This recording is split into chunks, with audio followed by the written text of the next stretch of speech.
Hello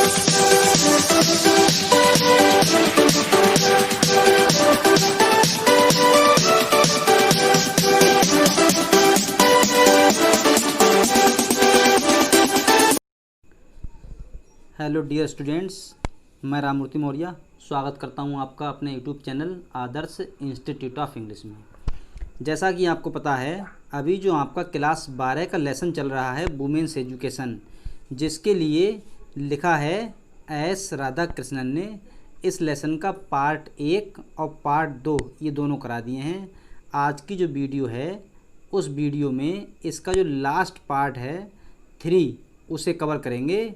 मतलब आज आपका लेसन वुमेन्स एजुकेशन ये कंप्लीट हो जाएगा। तो शुरू करते हैं आज की वीडियो यहाँ से। ये जो पैसेज है आपकी, यहाँ से देखते हैं। Give us good women, we will have a great civilization. Give us हमें दीजिए, गुड वुमेन अच्छी महिलाएं, हमें अच्छी महिलाएं दीजिए। वी विल हैव हमारे पास होगी, अ ग्रेट महान सिविलाइजेशन सभ्यता। राधा कृष्णन का ये कहना है कि हमें अच्छी औरतें दीजिए, महिलाएं दीजिए, नारियां दीजिए, हमें अच्छी नारियां दीजिए, हमारे पास एक महान सभ्यता होगी। गिव अस हमें दीजिए, गुड मदर्स अच्छी माताएं, और हमें अच्छी माताएं दीजिए। We will have a great nation, हमारे पास एक महान राष्ट्र होगा। मतलब जो एस राधा कृष्णन है वो कहना चाहते हैं कि हमें अच्छी नारियां दीजिए, तब हमारे पास एक महान सभ्यता होगी, और हमें अच्छी माताएं दीजिए, तब हमारे पास एक महान राष्ट्र होगा। मतलब जो गुड वुमेन हैं इनके लिए यूज किया है क्या, ग्रेट सिविलाइजेशन। मतलब महान सभ्यता किससे है, जो गुड वुमेन है उनसे, और ग्रेट नेशन किससे है, जो गुड मदर्स हैं इनसे। उसके बाद आगे है, when you talk about education you have several AIIMS in view. Give the people those who are taught knowledge of the world in which they live. Science, history and geography enable you to get that knowledge. You also train the people to acquire some technical skill by which they can earn a livelihood. तो क्या मतलब हुआ यहाँ से, when जब, you तुम, talk बात करते हो, अबाउट एजुकेशन शिक्षा के बारे में, जब तुम शिक्षा के बारे में बात करते हो, यू हैव तुम्हारे पास होते हैं सेवरल एम्स बहुत सारे उद्देश्य। जब तुम शिक्षा की बात करते हो तब तुम्हारे पास बहुत से उद्देश्य होते हैं, इन व्यू नज़र में। तो तुम्हारे विचार में, ये व्यू मीन्स विचार या व्यू मीन्स नज़र, जब तुम एजुकेशन शिक्षा की बात करते हो तब तुम्हारे नज़र में बहुत सारे उद्देश्य होते हैं। गिव द पीपल लोगों को दीजिए, द पीपल लोगों मीन्स लोगों को दीजिए, क्या दीजिए, दोज वे लोग, हु आर टॉट शिक्षित हैं, नॉलेज ऑफ द वर्ल्ड संसार का ज्ञान, इन विच दे लिव जिसमें वे रहते हैं। क्या मतलब वो, यहाँ से फिर से देखिए कि जब तुम शिक्षा की बात करते हो तो तुम्हारे विचार में बहुत सारे उद्देश्य होते हैं। गिव द पीपल लोगों को दीजिए, क्या दीजिए, ये जो लिखा है नॉलेज ऑफ द वर्ल्ड संसार का ज्ञान, इन विच दे लिव जिसमें वे रहते हैं।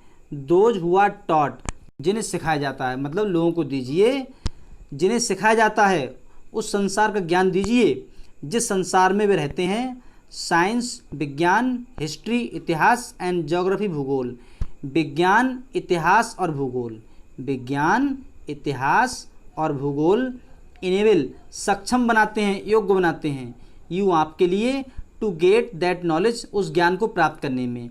उस ज्ञान को प्राप्त करने में इतिहास मतलब साइंस, इतिहास और भूगोल, विज्ञान इतिहास और भूगोल उस ज्ञान को प्राप्त करने में तुम्हें सक्षम बनाते हैं।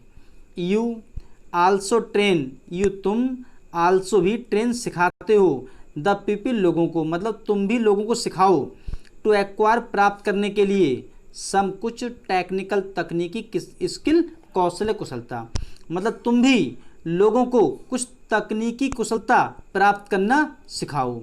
बाई विच जिसके द्वारा दे कैन बेच सकते हैं, अर्न कमा सकते हैं, अ लिवलीहुड जीविका जिसके द्वारा वे अपनी जीविका कमा सकते हैं। तो क्या मतलब हुआ कि तुम्हें भी लोगों को सिखाना चाहिए, कि तुम्हें भी लोगों को प्राप्त करना सिखाना चाहिए क्या, या तुम्हें भी लोगों को कुछ तकनीकी कुशलता प्राप्त करना सिखाना चाहिए जिससे वे अपनी जीविका कमा सकें, या जिसके द्वारा वे अपनी जीविका को कमा सकें।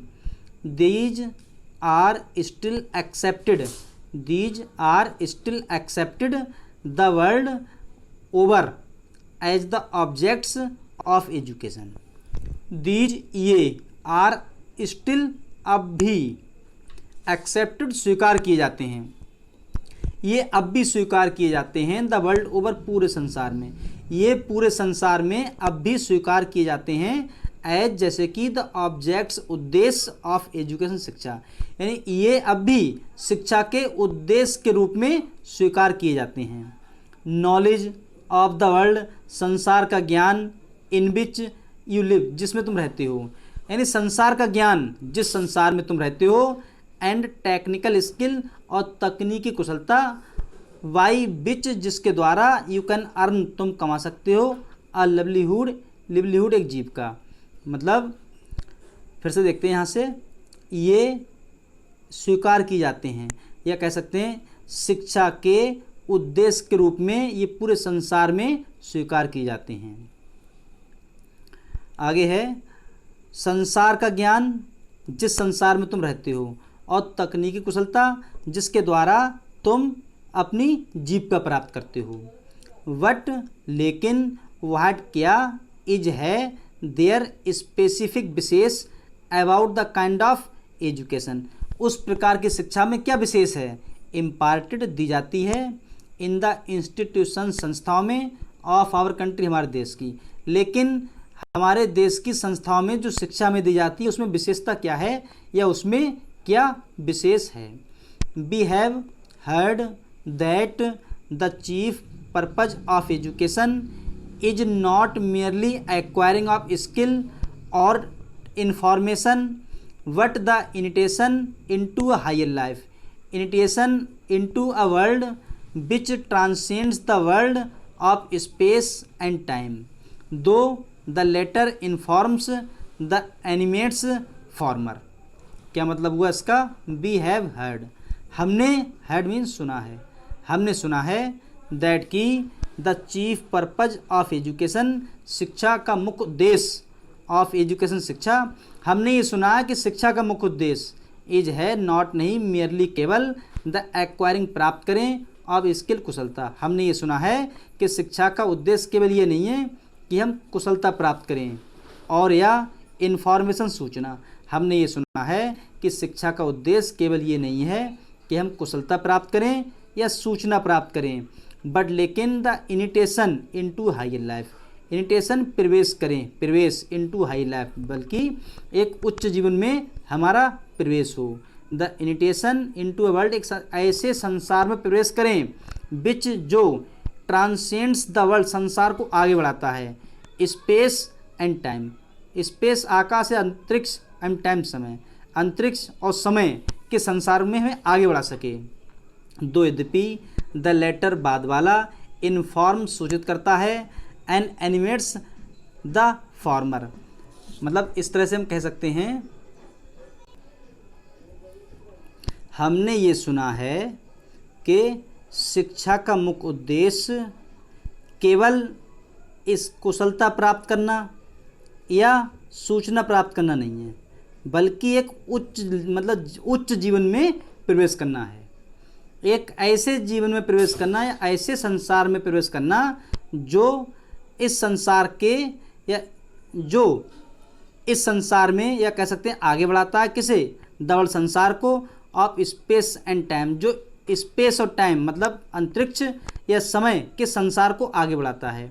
यद्यपि लेटर मीन्स बाद वाला, इन्फॉर्म्स सूचित करता है, जबकि जो बाद वाला है वो सूचित करता है एनिमेट्स द फार्मर, और फार्मर होता है पहले वाला फार्मर, और एनिमेट्स मीन्स जान डालना, यानी और वह फार्मर पहले वाले में जान डाल देता है। That has been the main purpose of education, यही शिक्षा का मुख्य उद्देश्य रहा है। फॉर के आगे फिर अगला पेज है सम सेंचुरीज, कुछ शताब्दियों से। बी हमने नेग्लेक्टेड अवहेलना की है आवर वुमेन फॉक नारी जाति की, कुछ शताब्दियों से हमने अपनी नारी जाति की अवहेलना की है।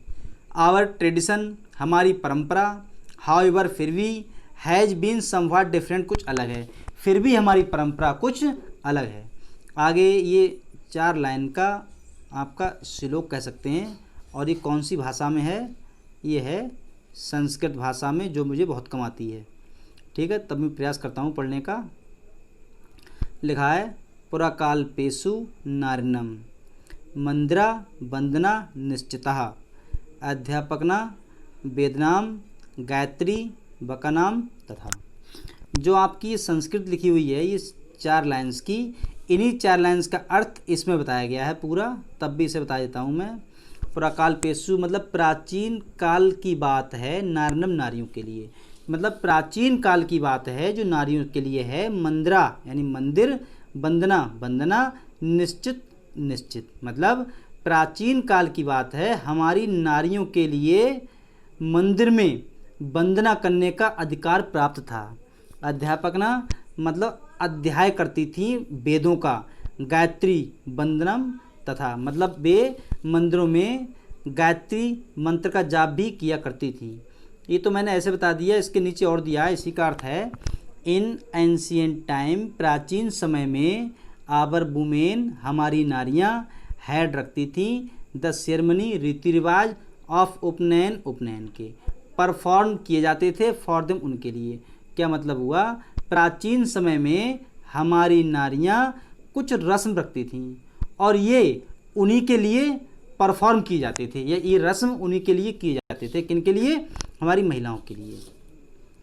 दे were entitled to a study of Vedas, they उन्हें वर थी, इंटाइटल्ड होता है अधिकार प्राप्त था, किसका? टू अ स्टडी अध्ययन का, और वेदाज वेदों का, उन्हें वेदों का अध्ययन करने का अधिकार भी प्राप्त था।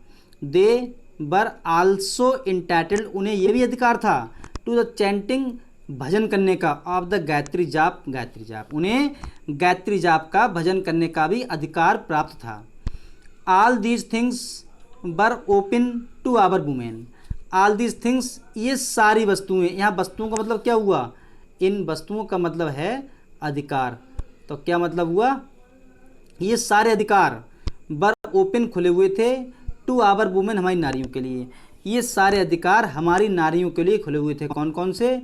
कि मंदिर में पूजा करना, आराधना करना, अध्याय करना, वेदों का जाप करना, ये सारे अधिकार हमारी नारियों के लिए सुनिश्चित थे या खुले हुए थे।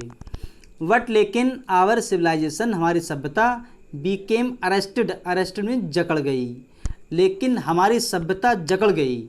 And one of the main science, और इनके जो मुख्य लक्षण थे उनमें से एक लक्षण of that decay of our civilization, जिसने या जो कि हमारी सभ्यता का पतन है या जिसने हमारी सभ्यता का पतन किया, is the subjection of our women, is है द सब्जेक्शन होता है पराधीनता ऑफ आवर ऑफ वुमेन महिलाएं, ये हमारी महिलाओं के लिए एक पराधीनता है। तो क्या मतलब हुआ? फिर देखते हैं कि बट लेकिन आवर सिविलाइजेशन हमारी सभ्यता बीकेम अरेस्टेड मतलब जकड़ गई, लेकिन हमारी सभ्यता जकड़ गई। एंड और one of the main sense, और इनके जो मुख्य लक्षण थे उनमें से किसी एक लक्षण ने of that decay of our civilization, जिसने हमारी सभ्यता का पतन किया, is the subjection of women, यही हमारी महिलाओं की पराधीनता है।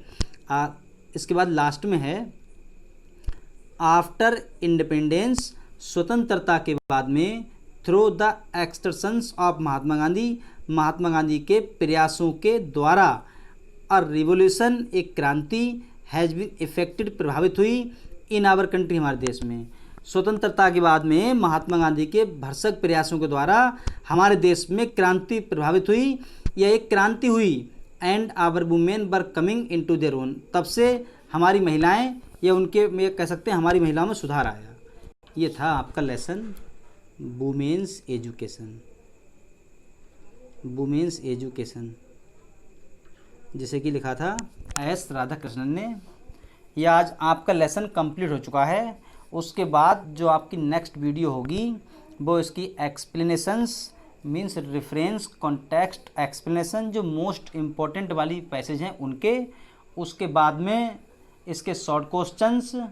उसके बाद आपका रह जाएगा लास्ट लेसन जो कि है द हेरिटेज ऑफ इंडिया, जिसे लिखा है ए एल बासम ने। जब वो भी लेसन कंप्लीट हो जाएगा, उसकी रेफरेंस कॉन्टेक्स्ट एक्सप्लेनेशन हो जाएंगे और उसके शॉर्ट क्वेश्चन हो जाएंगे, तब आपका जो लेसन स्टार्टिंग वाला है a girl with a basket, जो शुरू के लेसन हैं, जो आपके 7 लेसन है, उसके बाद में जो पहला लेसन आएगा उस लेसन के जो आते हैं मल्टीप्लाई चॉइस टाइप क्वेश्चन, जैसे कि फॉर एग्जांपल ये सेंटेंस लिखा हुआ है पूरा, बीच में स्पेस है और फिर ये तो बीच में ऑप्शन दे दिए पहला, दूसरा, तीसरा, चौथा। तो इनमें से कौन सा आएगा, यहाँ खाली स्थान पे पहला भरा जाएगा, दूसरा, तीसरा, चौथा, उसके बाद ये करा दिए जाएंगे। आज की वीडियो में बस इतना ही। Thanks for watching.